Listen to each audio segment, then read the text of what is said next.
morning. Good morning.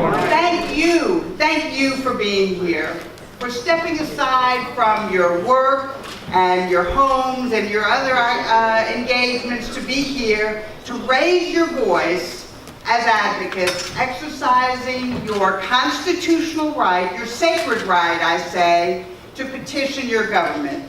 By being here, you speak volumes, and you allow us to make the arguments that we want to make, that people with developmental disabilities have the ability to work, have the desire to work, and have the right to work. Work is an essential part of living a life that is integrated in the community, as these young men have so eloquently stated. The opportunity for financial reward comes with it, the self-respect that comes with work, and the opportunity for advancement and for relationships.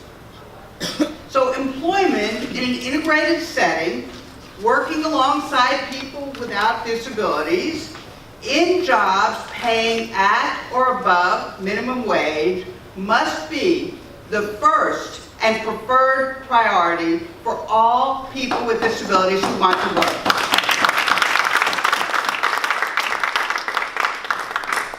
So the first step is for all the agencies that serve people with disabilities is to make a commitment to that priority. That means the Department of Behavioral Health and Developmental Disabilities, the Georgia Vocational Rehabilitation Agency, who, as Eric just said, has been advocating for employment first, with the Department of Community Health, the Department of Education, and every other state agency.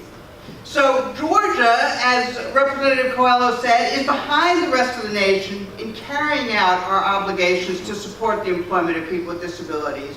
We all know that students leaving high school are not receiving the support they need to go to work. They have been educated, they have been trained, they have the skills to go to work, and instead, they're denied the small supports that they need to go to work. They're sent home to wait as long as a decade or more before they get that waiver to support employment and life in the community. That's wrong. And what happens during that decade? Those skills, those educational, everything they've learned erodes, just like it would for any of us. And their need for intensive services grows. That's wrong. And tragically, the waiting list for people waiting for that waiver that's going to support employment and a life in the community, that waiting list just keeps growing. It's not a list. It's not a piece of paper. It's 8,698 people. And that's wrong. So I want you to know, when we talk about that waiting list, those people, that there are 16 other states in this country, including Alabama, with 0 on the waiting list. They're serving people instead.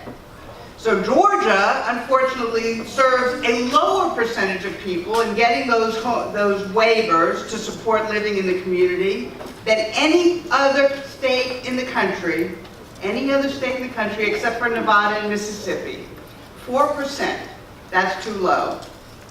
We also know that the number of people that Georgia has served in integrated employment in recent years has declined. It's gone down. A smaller percentage of people are being served, a smaller number of people in absolute numbers, at the same time that the number of people being funded in segregated, non-work settings has grown enormously.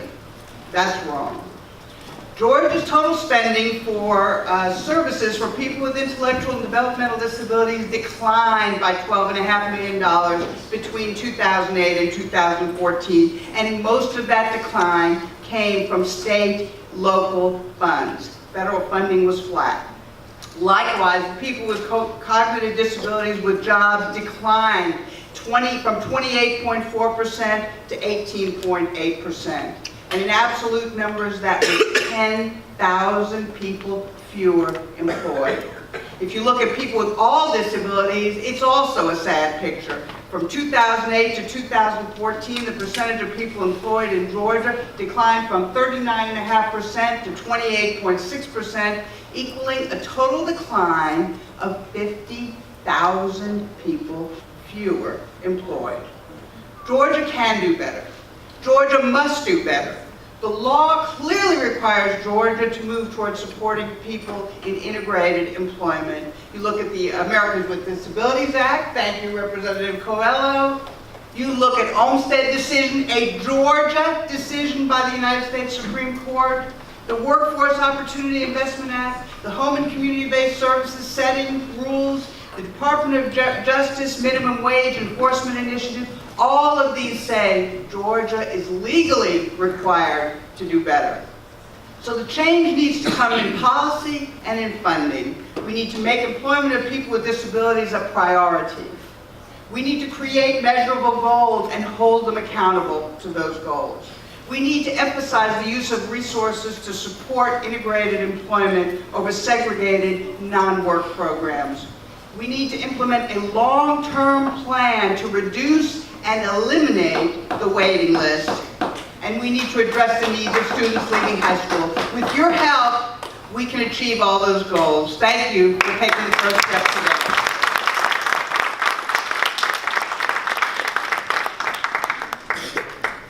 Thank you, Elizabeth, and thank you to everybody here as well for allowing us and indulging us to interrupt our training and our thoughts about this Advocacy Day and preparing to go across the street to the legislature and talk to your legislators about working and why it's important to you. So with that, we'll conclude the press conference. Oh, wait, Senator Orrock. Senator Orrock. Is here, please. Senator Nan Orrock just walked in the room, and before she could even take a breath, would you like to come up and say a few words?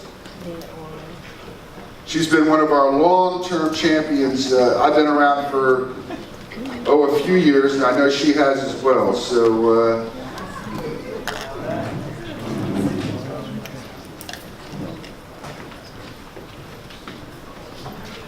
good, how are you? Appreciate Eric's leadership. Appreciate all of you. Good morning. I'm Nan Orrock, Senate District 36, which is right here in downtown Atlanta.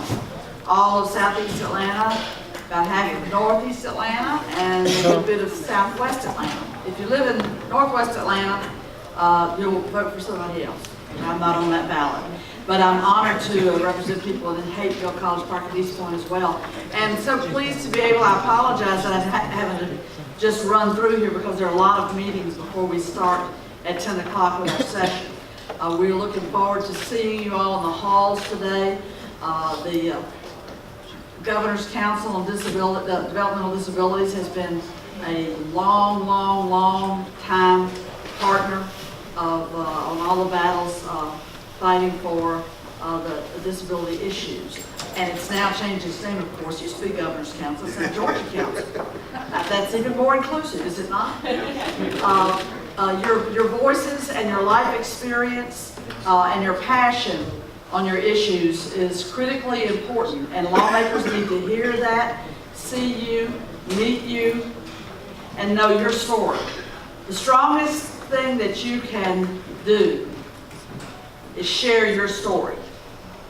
And you know, our species learns from storytelling. And you can quickly get in the weeds when you talk too many numbers and not enough real life me and who I am. And we're the real experts on talking about our own lives, aren't we? There's nobody that knows more about your life than you do. So sharing your story, sharing why you're down here, why you've taken and put other things to the side and made this your priority to come and be here today, and how you care about the issues. And the challenge to Georgia to step up to the plate and address employment issues. We don't have the best track record on that. Am I right? Right. But it's not a pretty picture all across the country.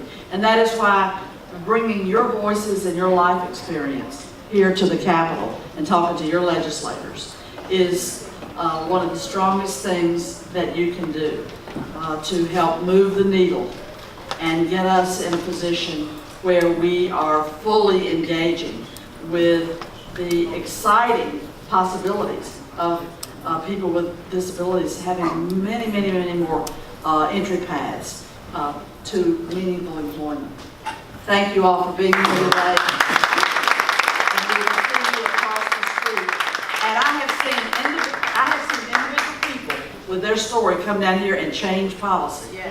I have seen it. It can happen. And that's why you're here today. Thank you for being involved. You know, a lot of people cannot be here. You're here for them. And then a lot of people don't understand the importance of being here. So I just want to applaud all of you for getting it and bringing your story here and engaging with us to get good policy for Georgia. Thank you.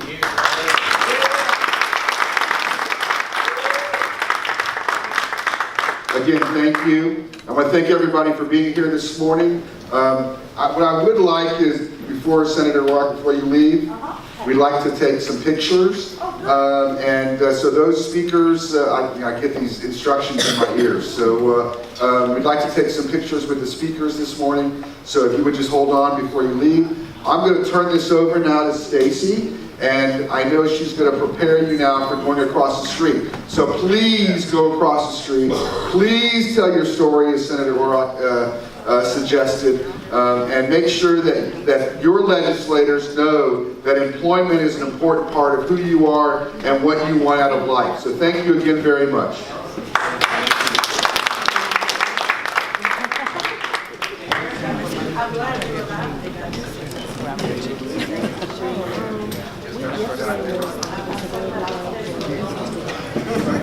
That's a different start for us, isn't it?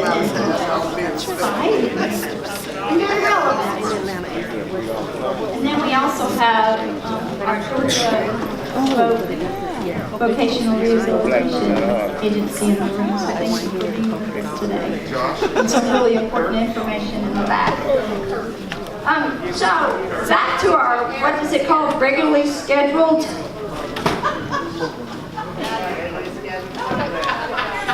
Regularly scheduled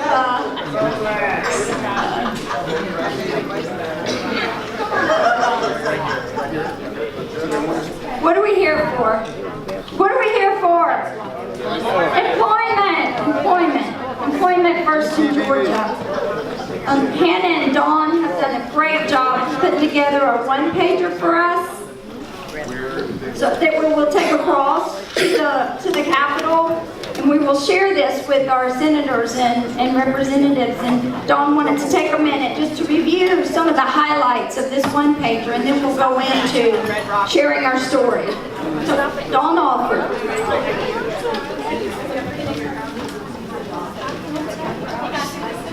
Good morning, everyone. So I'm Dawn Alford, and I am the policy director with the Georgia